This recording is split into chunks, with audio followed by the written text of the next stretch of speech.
Hello and welcome back to Beyond the Label. I'm Eric Marquette, and today we're peeling back the curtain on sibling stories, what it's really like to grow up alongside a brother or sister with special needs. I'm joined, as always, by Ruby Sturt and Claudia Reese. Fancy diving straight in? Because Ruby, I know you've lived some of this firsthand. Yeah, thanks, Eric. You know, just hearing you say peeling back the curtain, that hits close to home. Look, growing up as the middle child with two siblings who have disabilities, my emotions were all over the place. I still remember this one moment. I'd just won my first debate, arguing for accessible transport. Felt on top of the world, right? But when I got home, instead of basking in the glory, I was really tangled up. Part of me was proud, but honestly, another part resented how much attention went to Sam and Tash. It's confusing for a kid. And then, guilt, because, logically, you get why your siblings need more, but it doesn't stop you wishing your own victories mattered the same.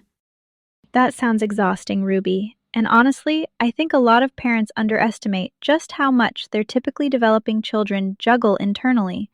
Jealousy, guilt, pride, all at once.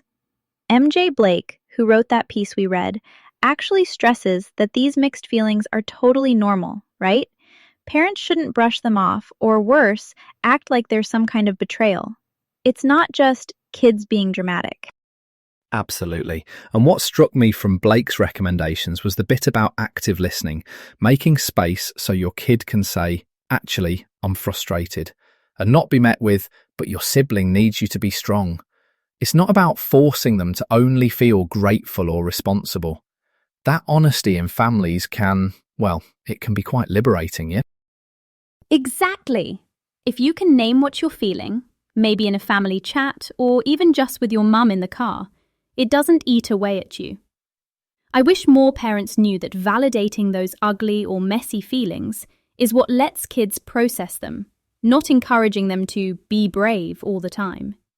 If we normalize the roller coaster, maybe those burdens wouldn't pile up quite as high. And then you end up with siblings who not only support their brother or sister, but have healthier relationships with themselves too. It really starts with the adults giving them permission to feel it all, not just the good bits.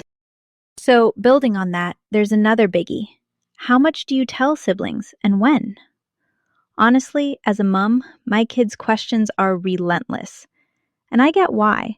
My oldest once asked, "Why does Jessie get a different bedtime and extra help with reading?" It's tempting to go vague like, well, that's just how it is. But that honestly doesn't help. No, it doesn't. The research, and again, as MJ Blake points out, says giving kids information in a way they can actually understand builds empathy, not confusion.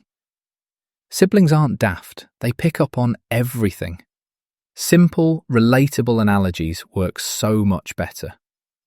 Learning differences are like different ways to climb a mountain. I rather fancy that one myself. Ha! Love that. We used books a lot at my place. Big, colorful ones about autism or disability, so Tash could see herself, and I could see someone sort of like me, dealing with family stuff.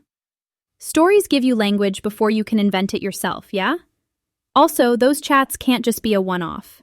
I swear, every time Sam hit a new milestone, or didn't, we had to have a new version of, "So, what does this mean for our family now?"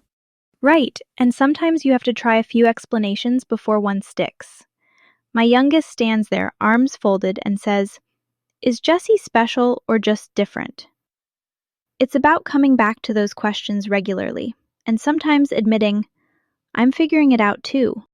Giving them language and space to keep asking is so much healthier than just sweeping those differences aside. Those small conversations, repeated and updated, really do lay the groundwork for understanding and empathy for the long haul. Now, shifting gears a little to something that can be a real game changer. One-on-one time. It's easy to overlook when you're up to your neck in therapies or school meetings, but those moments when it's just you and the sibling, they stick, don't they? I've had a listener write in, a family in the UK actually, who managed to totally change their daughter's relationship by setting up Friday movie nights. Each week, they'd swap who picked the film, and only the two girls were allowed, No grown-ups and no little brother crashing the party. That's genius. I mean, we do backyard adventures, basically chasing the dog or gardening with my son while Dad's at the park with Jessie. Just half an hour of being goofy, mud everywhere, but he'll chatter away in a way he never does when the whole gang's around. It's like the code for I matter on my own. Ooh, art days. My mum was the queen of turning the kitchen table into absolute chaos so I could make stuff. And no one had to share the paints. It wasn't always long, and yeah, sometimes Sam got jealous. But those pockets of time made me feel seen. Villain origin story if you skip 'em. Sorry, that sounded a bit dramatic, but you get what I mean, right? Absolutely. And if you loop siblings in on simple care routines, maybe helping prep for therapy with their brother or choosing music for bath time, it builds a sense of purpose and connection. Not as the helper, but as a family member who really counts. And, not to forget, support networks. Stuff like Sibling Support Project, National Sibling Alliance, or even Facebook groups.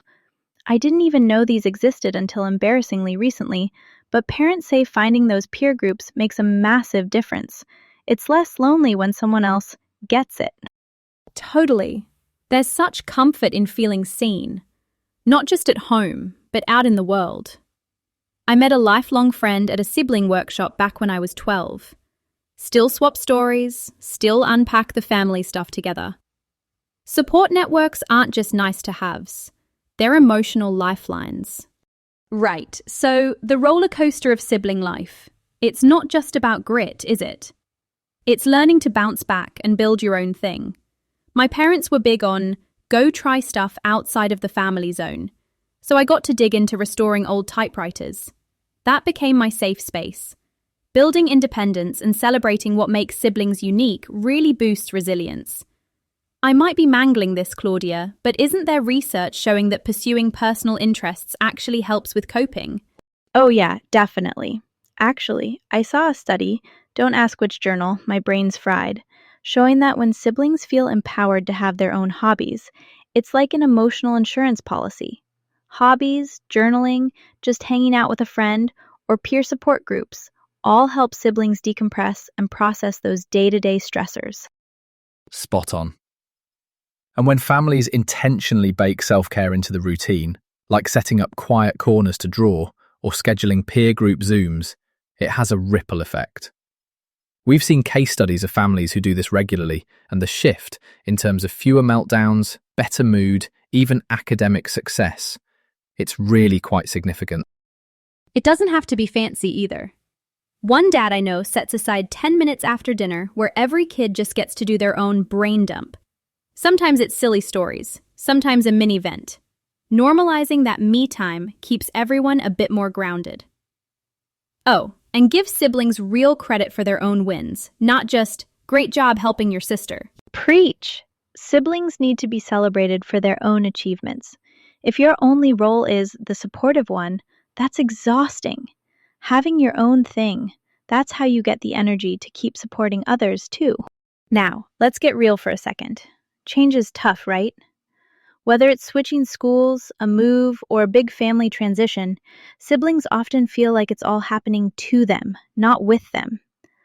I always say, involve them early. If you've got a family meeting, even if you run it like a badly managed boardroom like me, it's worth a try. Explaining what's coming, sketching out what'll stay the same and what will change, gives them some sense of control. Yeah, and those predictable routines, visual timetables, countdown calendars, they're invaluable. I'm not always the most organised, but I've seen how even a simple whiteboard listing today, tomorrow, next week helps a child brace for changes. If you can involve siblings in some of the planning, maybe ask, what would help you feel ready for this change? They're more likely to roll with it. Absolutely. And it goes back to communication, letting them vent or say, I'm scared about transitions, not shushing those feelings. I learned, later than I'd like to admit, that even if you can't fix the discomfort, naming it makes it less scary. Also, props to parents using family meetings for even the weird topics, like picking a new lunchbox after a move. Sometimes just having the transition survival kit could be a special object, a goodbye note, whatever, can anchor siblings through change.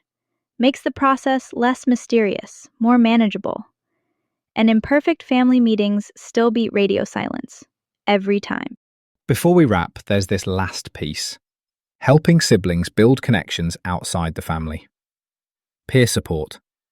I've seen it time and again. Kids who join local or online sibling meetups, like Sibling Support Project or groups on Facebook, often walk away not just with tips, but a sense of, I'm not alone. Yes!